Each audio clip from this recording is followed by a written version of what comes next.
Hey everybody, welcome back for the assembly of the rear end. Now it's already back together and everything. I'm going to start this off kind of giving a rundown of this assembly experience. Starters, it was the absolute worst experience putting back together a rear end I've ever had in my life. It was awful. Just nothing wanted to work out. Started with the races for the pinion bearings. They were chewed up, just awful. They needed to come out. Didn't want to go back in. New ones, they fought me, but eventually we got them in. After that, what was it? God, it's hard to even keep track.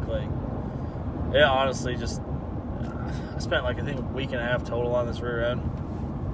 Not fun. I mean, this was supposed to be a couple-hour job. Get it in, get it done, get it out. Didn't happen that way.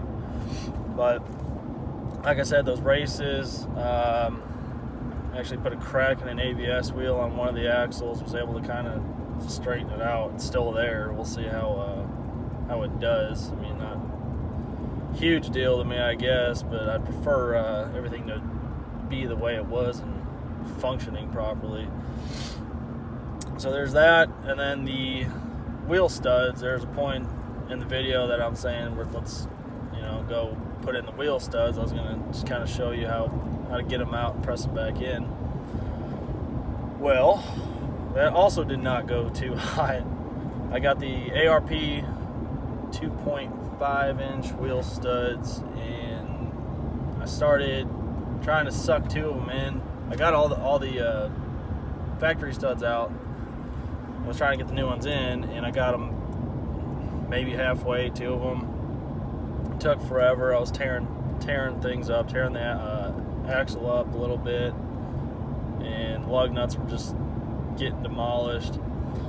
So I had to go down the road to the shop, one of the local shops, and have them hit it with a little bit more pressure. They just used their air gun and the actual tool for it. I was just running lug nuts into it, being an idiot.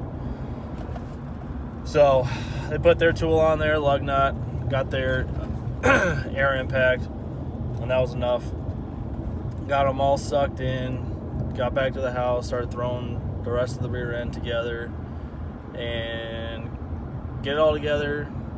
Everything was fine, everything's spinning, and I had the pinion in, then I got the differential in. As soon as I went to bolt the caps down, as soon as I tightened them down a little bit, just past finger tight, mainly the driver's side cap, I couldn't spin it. So, my backlash was way off. So, I had to deal with that, to be expected. So, I had to shim it, get the backlash correct. Once I did that, got the axles in, got everything else thrown back together, and then I was going to do the brakes, and the calipers were seized up. So yeah, that would probably explain the drag noise and a little bit drag I could feel in it when I was driving before I tore it down. Granted, I only had the car for a couple days. I picked it up and basically immediately started doing what I'm doing. Got that addressed, got that fixed, got the new rotors on, and everything complete. So, rear end is together, it's working, and the video of the reassembly, I tried doing as best as I could. It may not be that in depth. It's probably not that great. I did it as best as I could. Through the frustration, through the problems, through all the crap this rear end gave me, I think I still managed to piece together a decent video to give you an idea of what you're doing for reassembly. There's some things I may not have hit on. I guarantee there's things I didn't hit on. And if you are watching this video to kind of get some guidance on how to do these rear ends, if you're swapping out a gear, ring and pinion, or anything like that, feel free to shoot me a message on any part that you might be confused on or feel like I kind of left it incomplete.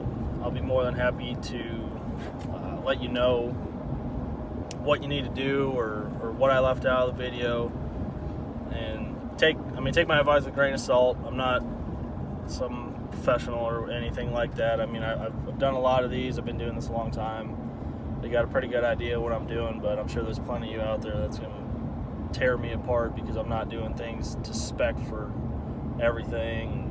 You know, it is what it is. This is how I've done it. This is how it works. I do all my work out of a garage, basically in a tight space, and that's just how it has been. Like I said, it hasn't really failed me yet. So yeah, let's get into the video and enjoy what I got.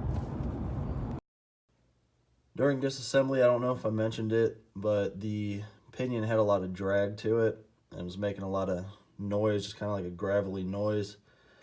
So I knew obviously something was wrong, and the bearing looked okay. There was some heat stress on the pinion, and then when I was looking at the race that was in the rear end here, I saw this, and that's no good. So I ended up getting some new Timken races and bearings and installed the inner and the outer. And those two old ones are there. So that would have been real bad if I would have ended up putting it back together with those races in there like that. I mean, it would have, I don't know if it would have necessarily caused any kind of massive damage, but over time it would have got bad. So it's always good to check those and get those replaced if they're not looking too good. Moving on, now that the new races are in there, what you want to do is take your new pinion, and what I do is I get a cheaper bearing. It's a National bearing, and I hit it with a Dremel tool and some finer sandpaper to just kind of smooth it out a little bit.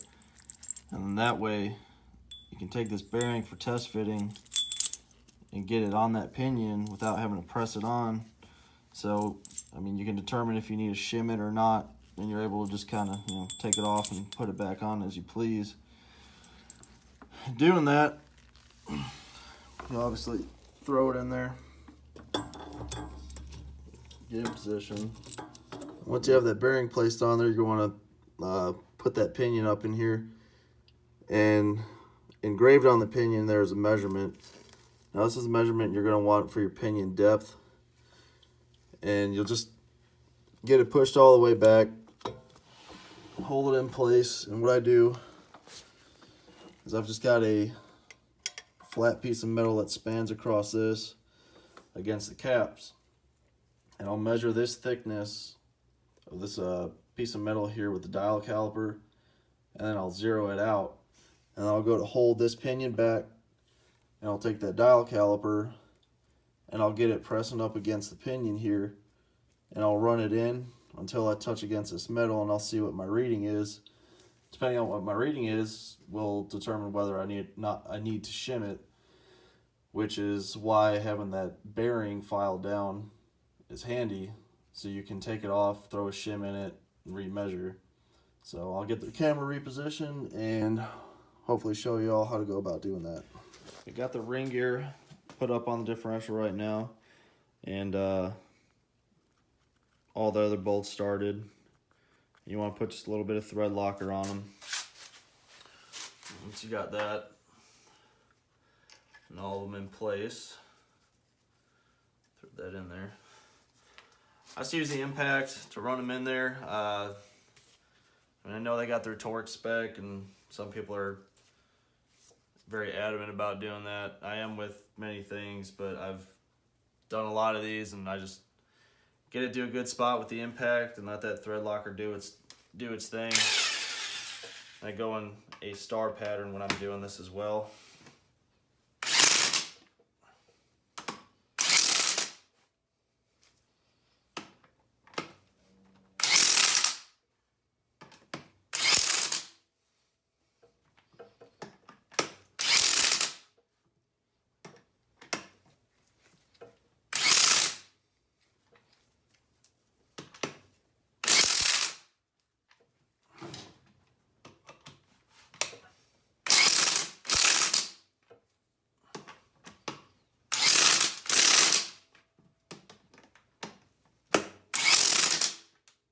Just double tap them.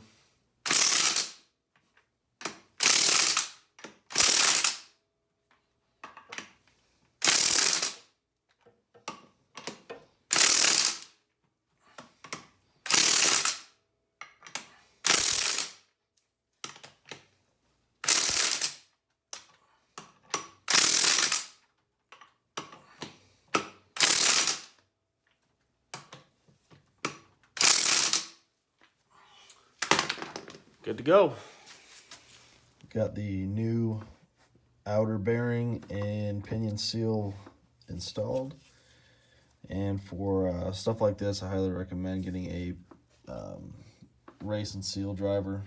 It comes with a bunch of different sizes that you can put on it depending on the size of bearing and seal you have. And this came in real handy, just being able to put it like that and tap on it with a hammer, and it goes in nice and even. You don't have to worry about messing with it. It holds it there in place.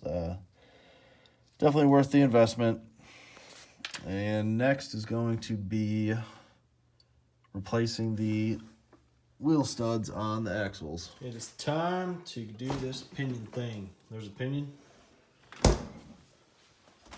There's the bearing. Let's hope this works.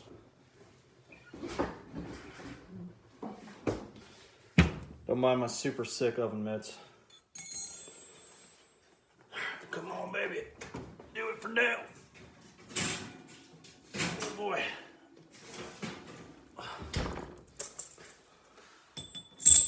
Boom.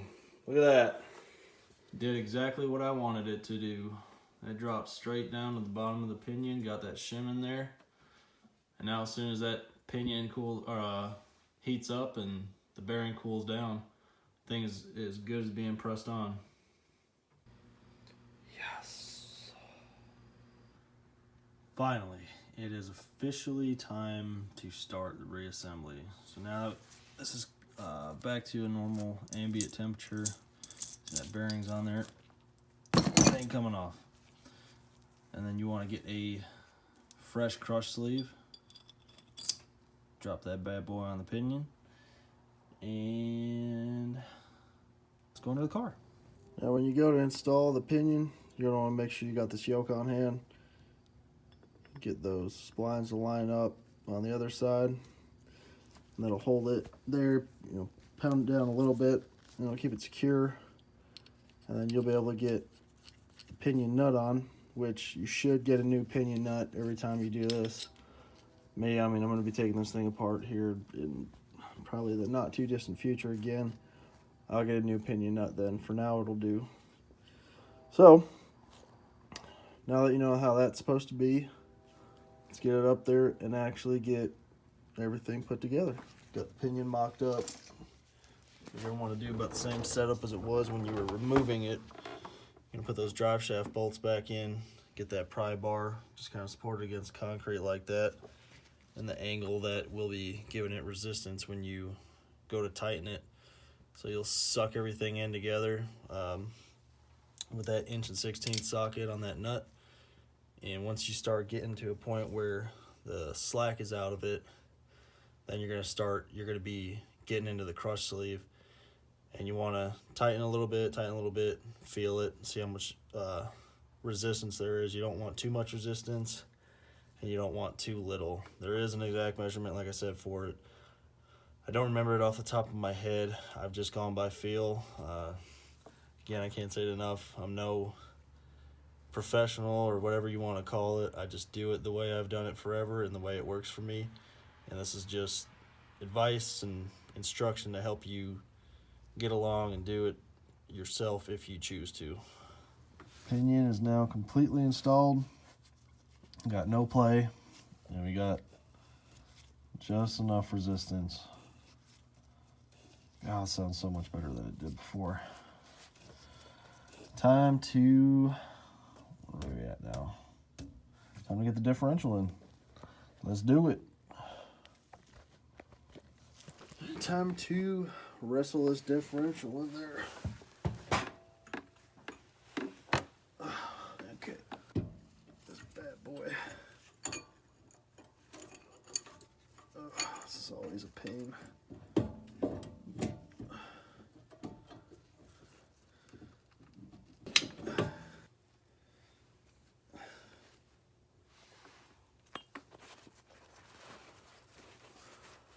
Try to keep these surfaces as clean as possible.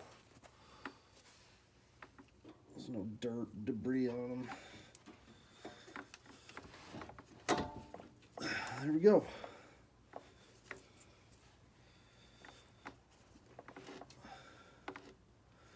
Put those in place. When those are in place, you're going to want to grab the caps again. And they have, I don't know if you can see them, get some light. These little arrows. Those arrows you want pointing outward, away from the differential.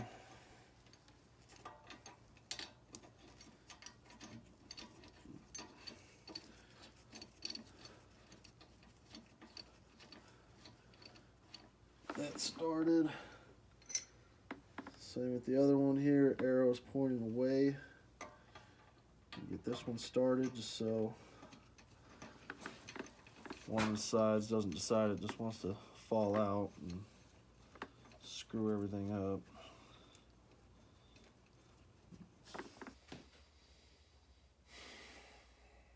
Got it in there as soon as these caps got tightened down, specifically the driver's side.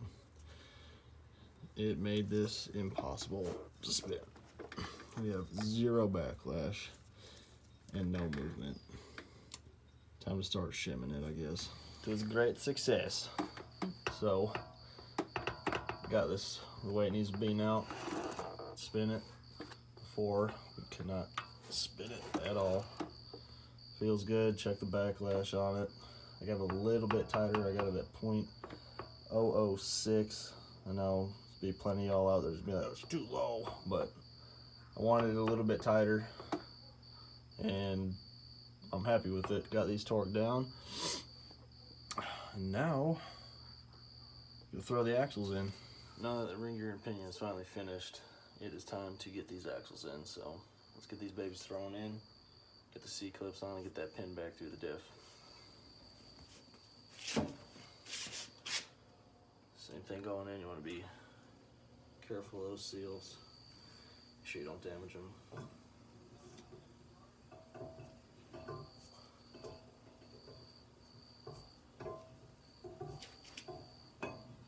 You gotta kind of fish it into that differential a little bit, get those splines to line up.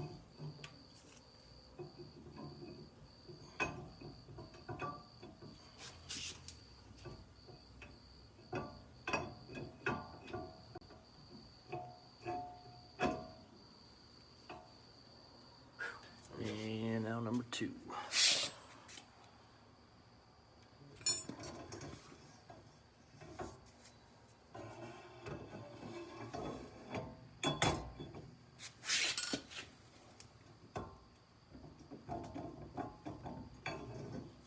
Go. Perfect. I don't know if I mentioned it earlier, but got the ARP wheel studs put in. That nice little knurled end. We got those C-clips back on.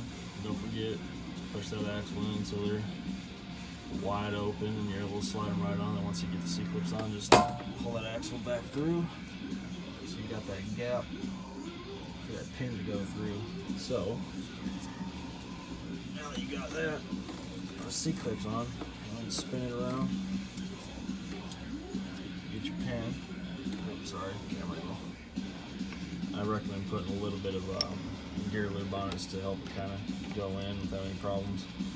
If it's dry, it might hang up a little bit. Get that in. Make sure you got that little bolt hole going through it lined up. Get that on there. Snug it down. And then you're good inside of here, and you're okay to throw that differential cover on. Obviously, make sure you seal up the surface with something, whether it be a gasket or RTV, whatever you got, whatever you want to use. I have an actual gasket this time. But yeah, throw that on, fill it with fluid, and then we'll be moving on to getting the brakes back on. So I'll pick up through back there. Diff cover is on, sealed up. Fortunately, I don't have the girdle diff cover yet. It's got the fill and drain plug, so got to go to the back here where it's got this little port right here. It has a plug in it, or it did. Took it out. And it really helps getting a pump throw on the bottom gear lube. And just get that thing priming up. Nice. Makes life so much easier doing it this way. And let's get this thing filled up. And we can seal it up. It'll be bueno. Finally, this thing has been a fight. I've gotten this rear end done, back together. I'm ready to drop it back on the damn ground. God, it's been a fight. So the intro to this video is basically the outro. So, in conclusion, I guess I'll just show you all that everything is spinning, which is fantastic. Don't mind the garbage sound of this. It's got no cap back, which was already junk, but ooh, it's nasty. First gear.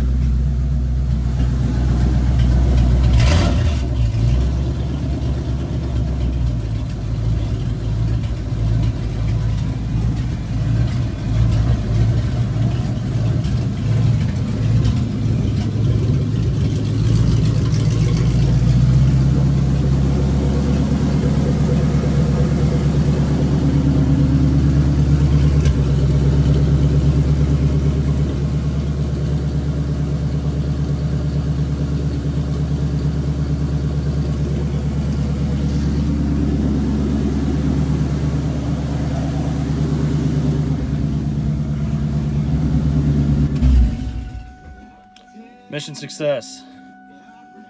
Fuck. God, why did it have to be such a pain? Like, why? I just want things to go easy. Yes. Man, I'm glad this is over. At least the rear end. I got a lot more to do. But I do have faith. I was being negative earlier. I have faith. We can get it done. We'll get it done.